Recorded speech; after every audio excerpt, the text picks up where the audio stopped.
The next discovery on the list is that the number of genes in the simplest free-living organism is about 450.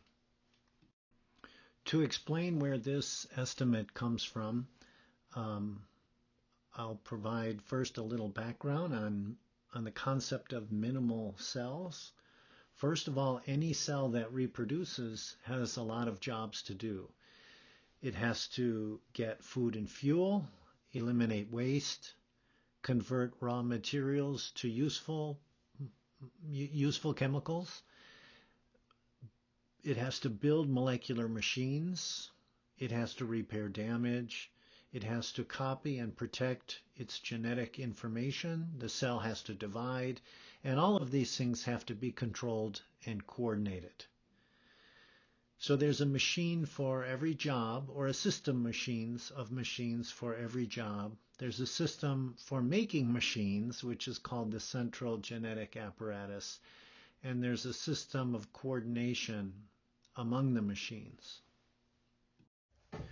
To determine the minimal genome for the simplest free-living organism, the team of Craig Venter developed the technology to synthesize the entire genome of an organism, in this case Mycoplasma mycoides, which has 901 genes, and they also developed a procedure for implanting that synthetic genome into another organism.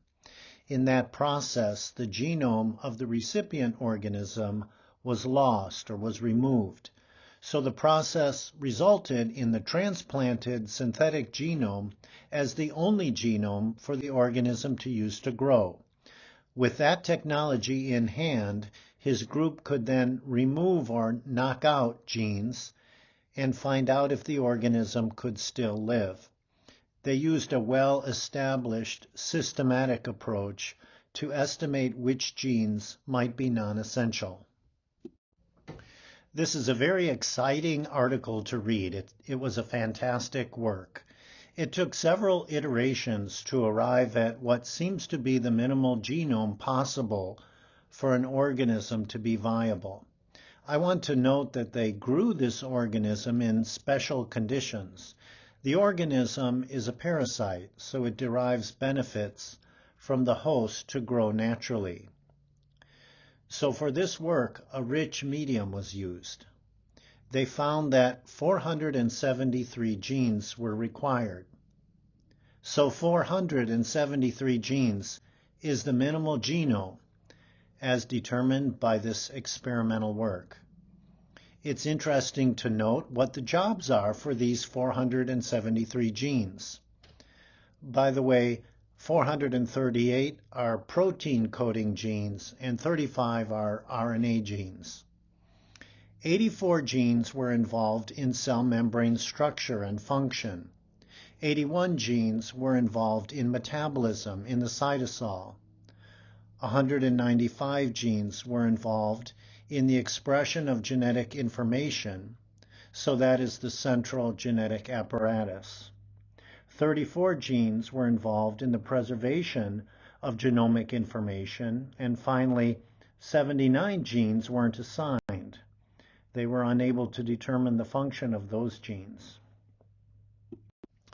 The bottom line from this discovery is that there's no such thing as a simple form of life. The simplest free-living organism, and it's not really free-living, it requires very special conditions, but it is autonomously reproducing, has 473 genes. There's information in the organism other than the genes as well, but 473 is a really big number, particularly if you think about the topic we covered in the last discovery, which is the improbability of sequences of amino acids that fold into functional enzymes.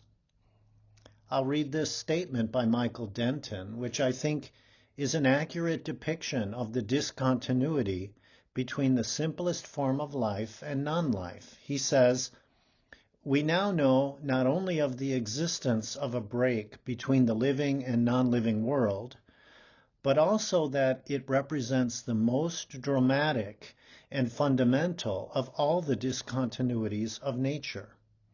Between a living cell and the most highly ordered non-biological system, such as a crystal or a snowflake, there is a chasm as vast and absolute as it is possible to conceive.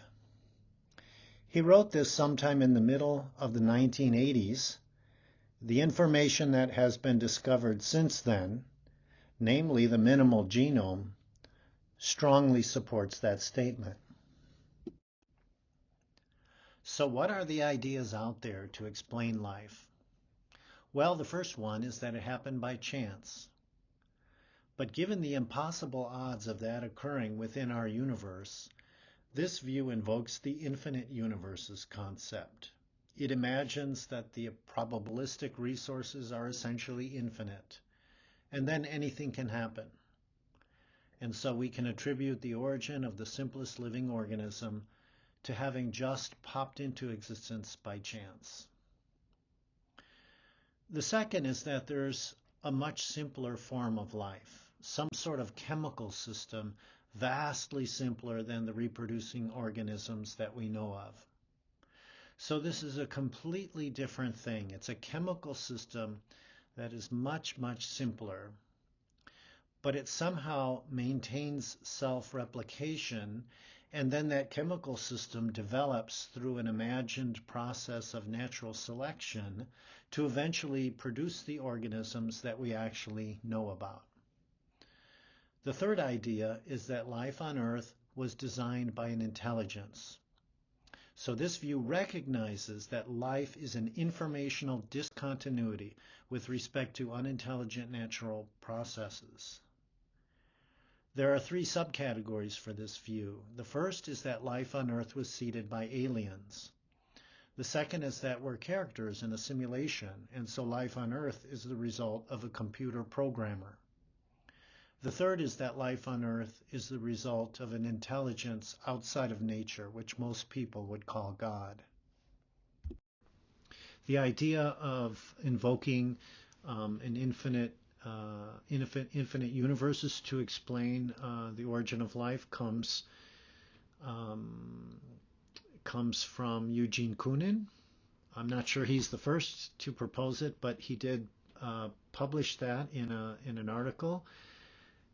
He's a senior investigator at the National Institutes of Health, so he's a very prominent person in the biological community. These are a couple of paragraphs taken from that article, and I'll just read the underlined portions here. He said the model of eternal inflation means infinite universes, implies that all macroscopic histories permitted by laws of physics are repeated an infinite number of times in the infinite multiverse. In contrast to the traditional cosmological models of a single finite universe, this worldview provides for the origin of an infinite number of complex systems by chance, even as the probability of complexity emerging in any given region of the multiverse is extremely low. He points out that the origin of life is a chicken and egg problem, and that even the bare bones cores of any living system appear to be products of extensive selection. And he's using the words extensive selection to mean they're really, really complex. A little bit further down he says, eternal inflation offers a viable alternative that's untenable in a finite universe. That is, that a coupled system of translation and replication emerged by chance.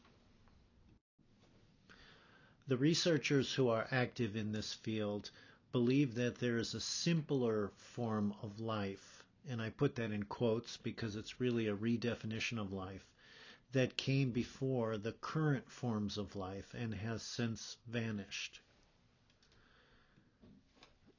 So there's a few different ideas about this. The issue is, one of the main issues is that at the core of all forms of life, there are nucleic acids, there are amino acids and proteins.